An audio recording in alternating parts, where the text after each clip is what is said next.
everybody. I'm Larry Ridley. Welcome to the NFL on EA Sports. Here we've got a couple of big targets who will try to be key contributors in both the pass and run games today. It's Graham's Seahawks going up against Olsen's Panthers. With that, we head up to Charlotte, where we'll hook up with our commentators, Brandon Godden and Charles Davis at Bank of America Stadium. Gentlemen. Thank you very much, Larry. We are here on a beautiful afternoon for football. Today, we've got a good NFC matchup on tap between the Seattle Seahawks and the Carolina Panthers. Set to go now on a beautiful sunny afternoon. And off we go from uptown Charlotte.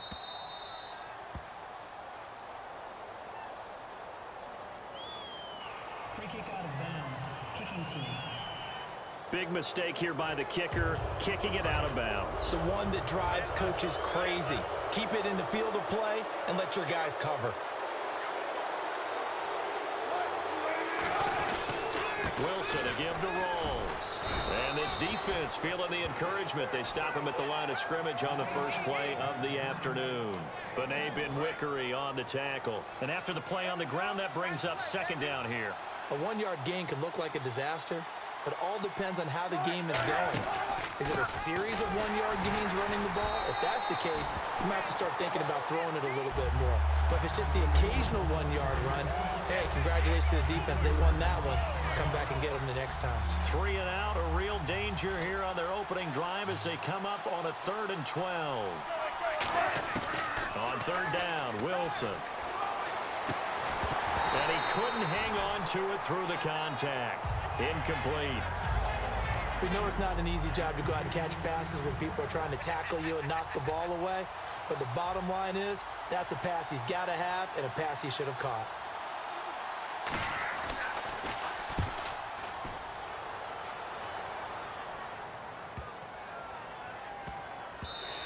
And no one there to stop it. Hits at the 8, but it carries all the way into the end zone for a touchback.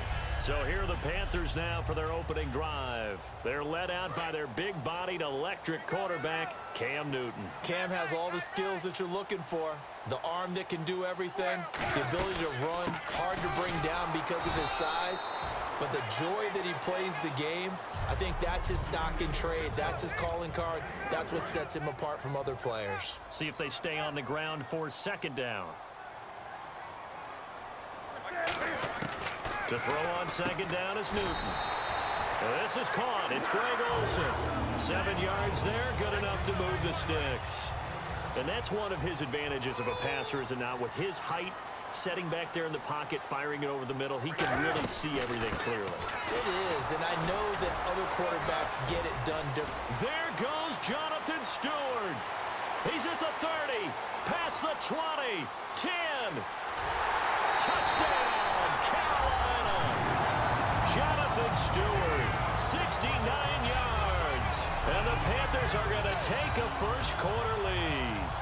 And on that long run, maybe the defense caught napping a little bit.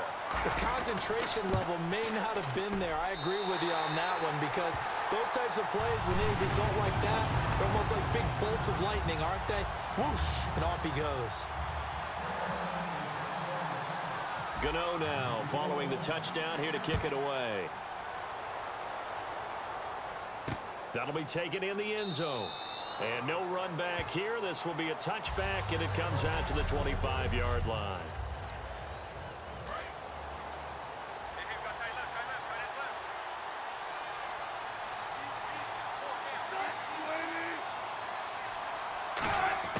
On 1st down, Wilson.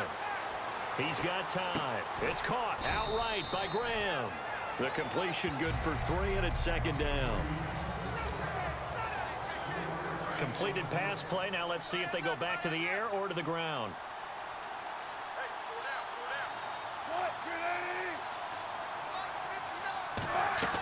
On 2nd down, Rolls. And he's going to be hemmed in and brought down right at the line of scrimmage. No gain on the play there, so they're left with a 3rd down and 6.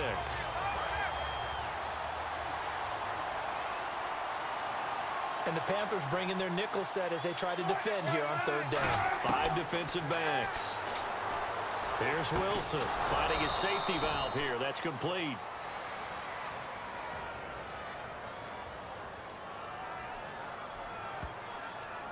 Holding offense. Yeah, that right there will set him back a bit on the offensive holding penalty. And you know who you want to pressure after a penalty like that? The guy who just committed the foul. You want to see if he's going to keep his head down or if he's going to get his head right back into the game. I'd send a blitz at him right away and see if he holds up. He's going to leave this for his running back. It's complete. A loss of a yard, and it brings up 4. Here's John Ryan now as the drive goes backwards, so he's on to punt it away. That play was well covered. Just tried to check it down. Unfortunately, we're not able to find any yardage on that one. He gets this one away, and boy, it's another boomer. Now it's Ginn. 12 yards on the return that time. And the Panthers will get it here as they take possession. Now the Panthers offense, they get set to come back onto the field. And that recipe on their last drive that resulted in a touchdown looked pretty good, so they'll be hoping to do that once more. And it takes me back to when we sat with the offensive coordinator and the head coach. They felt pretty good about their game plan and thought there were some holes in the defense, and they exploited them the last time out. Let's see if they can come back and put together a similar drive. And we'll see if they can do just that. 1 quarter down. 7-0 is our score. EA Sports NFL Sunday returns following this.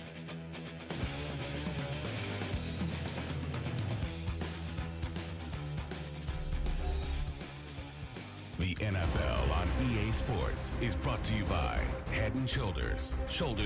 With my good friend Charles Davis, Brandon Gaudin with you. It's the Panthers in possession of the football as we begin quarter number 2, but they face a 2nd and long to start things out.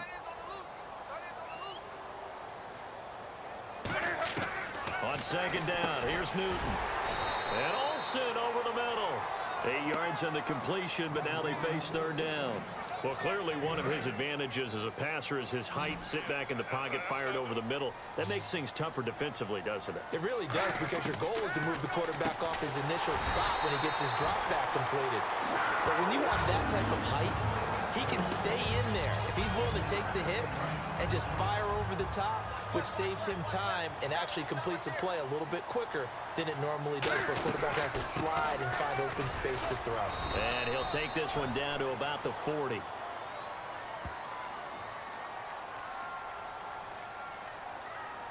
Personal foul. Face mask. Defense. Charles, I know it's hard when live bullets are flying, but you cannot keep your hand up around the face mask area. It is absolutely inexcusable nowadays. We talk about target areas all the time. You have to aim lower so that your hand doesn't get involved in the face mask. Following the penalty, here's Stewart. And he's going to take this one down to about the 23-yard line. 2 yards on the carry there. It'll be 2nd down.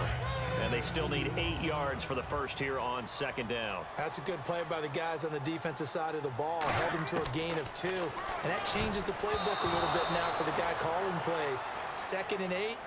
Now he's got to probably think about going to the air instead of maybe staying with the ground game. So incomplete on 2nd down. Now they'll look to convert here on 3rd.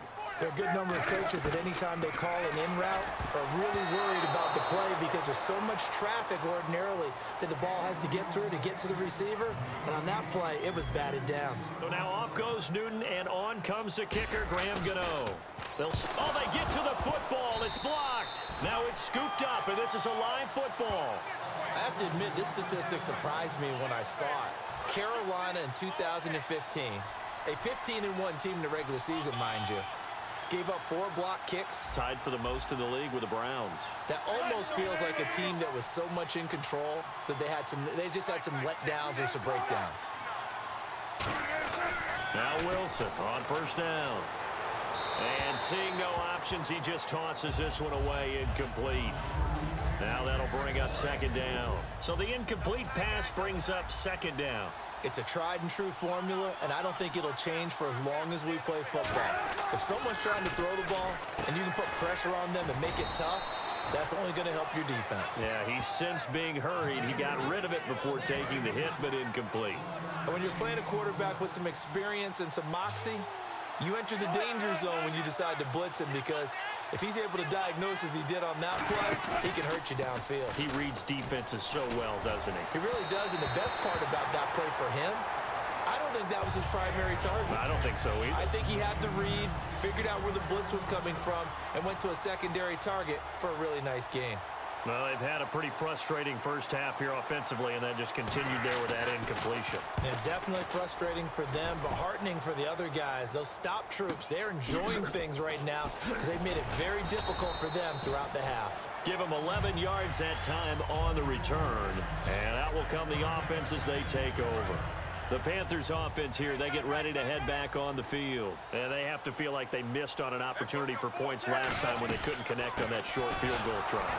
And no doubt about it, because they were counting on those points. In today's NFL, let's face it, that's really a chip shot, right? That's anything inside 40. Yeah, they're counting on that going through the post. But we've seen it happen to teams before. Some of the best kickers in the world can miss kicks like that. Can they come back now and redeem themselves?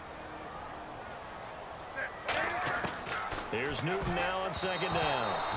Greg Olsen was the intended target, and that takes us from second to third down. Oh, man, that was close. The opportunity to change momentum, big play, right in his hands, unable to come down with it. A sigh of relief, no doubt, on offense if that fell harmlessly to the ground. Throwing is Newton.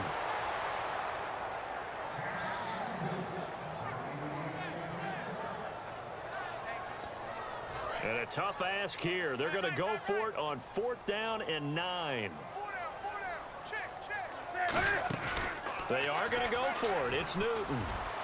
Into double coverage, and it's intercepted. Picked off by the Pro Bowl safety Cam Chancellor. And they take over. They'll set up shop at the 46-yard line.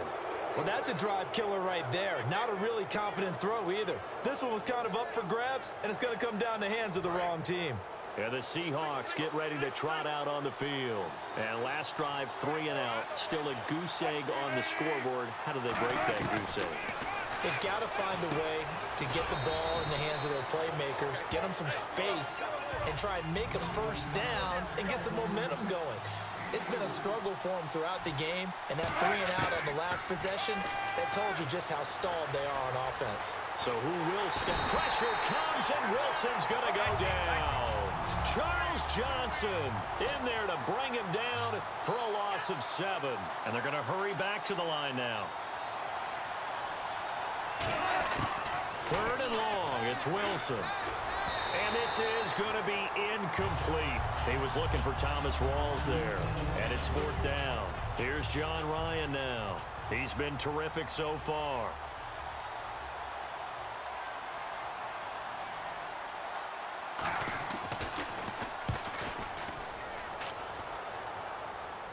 Out of bounds as he appeared to be looking for the corner. He got it. They're going to mark this at the 4-yard line. Carolina getting set to take the field. And following the interception, we'll see what they can put together on this drive. I hear my old college coach right now. He always used to tell us before every game, the team making the fewest mistakes will win. What they're hoping is that that last mistake is their only one of the game. Coaches, that's all they talk about, turnovers, right? Minimizing those and maximizing opportunities. Newton to his fullback, Tolbert. And he'll take this. And now the Seahawks are going to take a timeout here on defense. So a defensive timeout, chance to regather, regroup, and get set as we resume action. So 3rd and 7 and an extra defensive back on the field here. Definitely want to play coverage here. And they've got the hook up. This is Olsen. And now the Seahawks are going to call another timeout. So that means they're down to 1 remaining here as we head toward halftime. And how about this one now? In their own territory, a gutsy call. They're going to go for this on 4th and a yard. They're going to run. This is Stewart. And he's going to be stopped up right at the line of scrimmage. So certainly an interesting call there to go for it. And now possession will go over inside the 15-yard line. The Seahawks offense now, they get ready to head back onto the field. And still no points on the scoreboard. You're coming off of the 3 and out. They're just looking for anything to grab onto right now, aren't they? I'm wondering if someone's going to take charge in the huddle. You know, we always look to the quarterback, but sometimes it's another player on the team, a star, a veteran, someone with some excitement and energy. It's like, all right, guys, let's shake things up and let's go, because they still have an opportunity to make things happen. Shake it up. Now